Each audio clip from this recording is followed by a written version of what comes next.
నమస్తే. ఏ చిన్న ఆర్థిక ఇబ్బందొచ్చినా మన ఇంట్లో ఉన్న బంగారం 2 తులాలో, 3 తులాలో చైనో, ఉంగరమో, కమ్మెలో, పుస్తలో, బ్రాస్లైటో ఏదో పట్టుకొని బ్యాంకుకి పోతే వాళ్ళు అర్ధ గంటలో మనకు డబ్బులిస్తారు. గోల్డ్ లోన్ పేరు మీద. సో, ఆ నియమ నిబంధనలన్నీ మారిపోతున్నాయి. Reserve bank of India burden తగ్గించుకోవడానికి, బ్యాంకింగ్ వ్యవస్థను కాపాడుకోవడానికి ఏ రోజైనా బంగారము ఆకాశం నుండి కిందికి దిగొస్తే ఒక 2, 3 సంవత్సరాలల్లా తగ్గే అవకాశాలున్నాయి. ఒకవేళ తగ్గితే ఈ లోన్లు తీసుకున్న బంగారాన్ని కుదవబెట్టి లోన్లు తీసుకున్న ఈ లోన్లు ఇచ్చిన బ్యాంకులన్నీ కుప్పకూలిపోతాయని చెప్పి రిజర్వ్ బ్యాంక్ ఆఫ్ ఇండియా కఠిన నియమ నిబంధనలను తీసుకొని వస్తున్నది. ఆ నియమ నిబంధనల గురించి మనం ఈరోజు వీడియో చేసుకుంటున్నాం. అయితే సామాన్య ప్రజలు ముఖ్యంగా భారతదేశంలో మన తెలుగు రాష్ట్రాలల్లో ఎక్కువ మంది రైతులు వాళ్ళ పెట్టుబడి సహాయం కోసమో, లేకపోతే పిల్లల చదువుల కోసమో, లేకపోతే మధ్యతరగతి కుటుంబాలు అర్బన్ సిటీస్లలో ఉండేవాళ్ళు వాళ్ళ పిల్లల్ని బయటి దేశానికి పంపించి చదువుకోవడం కోసమో గోల్డ్‌ను అలా బ్యాంక్‌లో పెట్టి లోన్ తీసుకుంటారు. అదేవిధంగా మన వ్యవసాయానికి సంబంధించి పెట్టుబడి కోసం, లేకపోతే చిన్న చిన్న బిజినెస్‌లు చేయాలంటే ఇన్వెస్ట్‌మెంట్ కోసం, ఇట్లా రకరకాలుగా ఒక్కొక్కరికి ఒక్కొక్క అవసరం ఉంటుంది. పెళ్లి చేయడం కోసం, ఇల్లు కట్టడం కోసం, రకరకాల హాస్పిటల్ల బిల్లులు కట్టడం కోసం కూడా బంగారాన్ని కుదవబెట్టి లోన్ రూపంలో తీసుకుంటాం మన మధ్యతరగతి, దిగువ మధ్యతరగతి కుటుంబాల ప్రజలు. అయితే ఈ రూల్స్ అన్నీ ఇప్పుడు మారిపోతున్నాయి. అసలు బంగారం గత 2, 3 సంవత్సరాలను చూసుకుంటే ఆకాశం మీద కూర్చున్నది. 1,50,000, 2,00,000 మధ్యలో కూర్చున్నది. రేటు అంత భారీగా పెరగడానికి కారణము ఒకటి ప్రపంచ దేశాల యుద్ధానికి సంబంధించిన సమస్యలున్నాయి. ఇంకొకటి రిజర్వ్ బ్యాంక్ ఆఫ్ ఇండియా గత 2, 3 సంవత్సరాల నుండి టన్నుల కొద్ది బంగారం బయట దేశాల నుండి భారతదేశానికి కొంటుంది రిజర్వ్ బ్యాంక్ ఆఫ్ ఇండియా. టన్నుల కొద్ది బంగారం. ఎందుకనంటే అది మన రూపీ పతనం కాకుండా ఉండడానికి, బ్యాలెన్స్డ్‌గా ఉండడానికి బంగారం మన దగ్గర ఉంటే ఫారెన్ ఎక్స్‌చేంజ్ గానీ, మన ఫారెన్ రిజర్వ్స్ గానీ అన్నీ బ్యాలెన్స్‌లు ఉంటాయన్నట్టు. అందుకోసం రిజర్వ్ బ్యాంక్ ఆఫ్ ఇండియా కొంటాంది.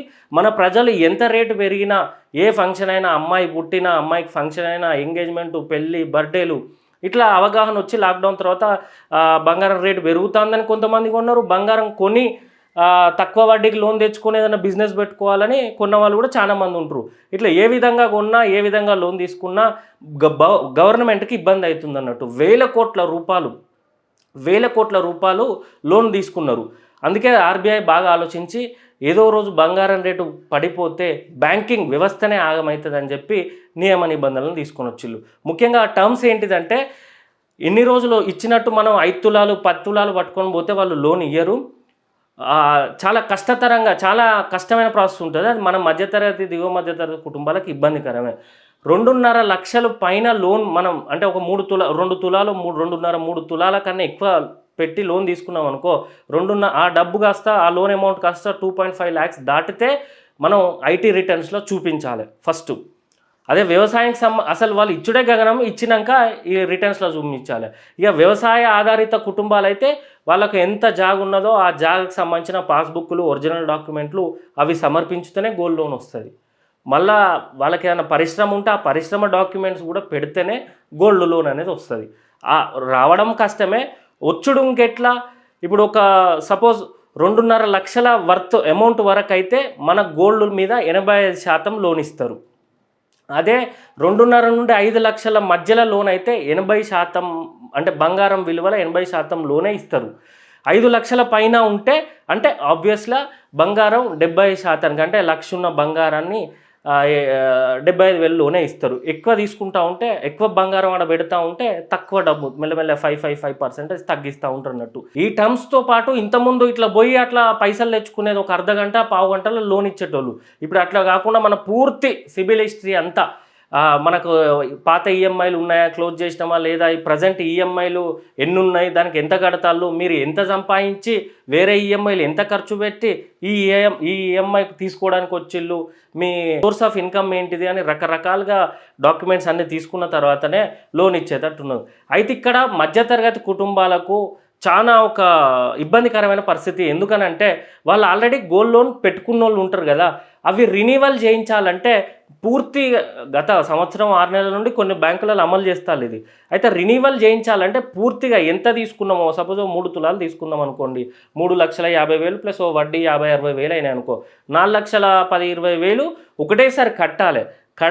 కట్టి లోన్ క్లోజ్ చేస్తే మళ్ళీ లోన్ తీసుకోవాలి.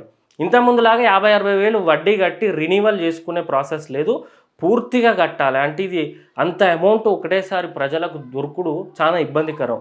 ఈ క్లిష్ట పరిస్థితులల్లా ఈ ఆర్బీఐ నిబంధనలు బ్యాంకింగ్ ప్రెషర్ తగ్గియడం కోసం తీసుకొని వస్తే ఇందులో మధ్యవర్తులు, వడ్డీ వ్యాపారులు, బ్రోకర్లు, దళారులు బ్యాంకులో బంగారం తక్కువ వడ్డీకే రిలీజ్ చేపిస్తామని చెప్పి రిలీజ్ చేపించి వాళ్ళ దగ్గర పెట్టుకొని మంత్లీ ఇన్స్టాల్మెంట్ లాగా ఎక్కువ వడ్డీ వేసి అట్లా ఓ రోజు సామాన్యునికి ఏమనిపిస్తుంది అంటే నా బంగారం వద్దు, నా కథ వద్దని వదిలేస్తే ఈ దళారులు, ఈ బ్రోకర్లు, ఈ వడ్డీ వ్యాపారులు బాగుపడతారు. ఇది గమనించకుండా ఆర్బీఐ ఎట్లా పడితే అట్లా వాళ్ళు కాపాడుకోవడం కోసం ప్రజల మీద ఇంత గుడిబంద ఇసిరేసిళ్ళు. అయితే వీళ్లకు రిజర్వ్ బ్యాంక్ ఆఫ్ ఇండియాకి కానీ భారత ప్రభుత్వానికి కానీ ఒక రూల్ తీసుకొచ్చినప్పుడు వీళ్ళు అంటారు ప్రజలు విపరీతంగా లోన్లు తీసుకుంటారని. నువ్వు ఒక లిమిట్ పెట్టవు, నువ్వే లోన్ నీకు డబ్బు కావాలా, నీకు బంగారం కావాలన్నప్పుడు బంగారం తీసుకొని డబ్బులు ఇస్తావు. నీకు వద్దు అనుకున్నప్పుడు రూల్స్ పెట్టి ప్రజలకు ఇబ్బంది పెడితే ఎంతవరకు కరెక్ట్? ఇది రిజర్వ్ బ్యాంక్ ఆఫ్ ఇండియానే చెప్పాలి. దీనివల్ల వ్యవస్థలో ఎంతోమంది కింద మీద అవుతూ ఉంటే దళారులాగా, వ్యాపారులాగా, వడ్డీ వ్యాపారాలు చేసేటోళ్ళు వాళ్ళు లబ్ధి పొందుతున్నారు. ఎండ్ ఆఫ్ ద డే మీరు చేసేది మిమ్మల్ని రక్షించుకోవడానికి కోసమే తప్ప ప్రజలకు ఎటువంటి సహాయం లేకుండా పోతాను. ఉన్న బంగారం అంతా గుంజుకపోవడం అయితే ఐదర్ మీరన్న పట్టుకపోవడం, లేకపోతే మీ దగ్గరన్న ప్రజలు వదిలేస్తారు, లేకపోతే వడ్డీ వ్యాపారుల దగ్గరన్న వదిలేసే పరిస్థితి ఏర్పడ్డది. అందుకే మీరు ఏమైనా రూల్ తీసుకొని వచ్చినప్పుడు ప్రజలు భారతదేశంలో ఎక్కువ జనాభా ఉంటారు. వాళ్ళకి ఏదైనా నచ్చి కొంచెం ఉపయోగపడే విధంగా ఉన్నదంటే ఎగబడిపోతారు. ఇది మీరు ఆలోచించుకొని ఒక రూల్ అయినా ఏదైనా గవర్నమెంట్ వ్యవస్థలు ఒక రూల్ బ్యాంకింగ్ వ్యవస్థలు ఏదైనా తీసుకొచ్చేటప్పుడు మీరు ఆలోచించాలి. ప్రజలందరూ ఒకటేసారి 5%, 10% ఈ రూల్ ఈ స్కీమ్ని యూటిలైజ్ చేసుకుంటే ఏ విధంగా ఉంటుంది మార్కెట్ క్యాపిటల్ అని మీరు అర్థం చేసుకోవాలి. ఒకవేళ మీరు ఎప్పుడు సడన్ డెసిషన్స్ ఆ టైంలో తీసుకుంటే ప్రజలకు ఎంత ఇబ్బంది అవుతుందని మీరు గమనించుకోవాలి. ఈ అన్ని ఫోర్కాస్ట్ అంతా మీరు చూసినాకనే నిబంధనలు తీసుకురావాలి. కానీ ఏదో మీ అవసరం కోసం మీరు నిబంధనలను వదిలి మళ్ళీ ఇప్పుడు ప్రజలకు ఇట్లా చేస్తే ఎంతవరకు కరెక్ట్? ఇది ఎంతమంది మోసపోతారు? ఇప్పుడు రినివల్ చేయించాలంటే ఎంత ఇబ్బంది? ఒకటేసారి లంసమ్ అమౌంట్ పెట్టాలంటే ఎక్కడిస్తారు?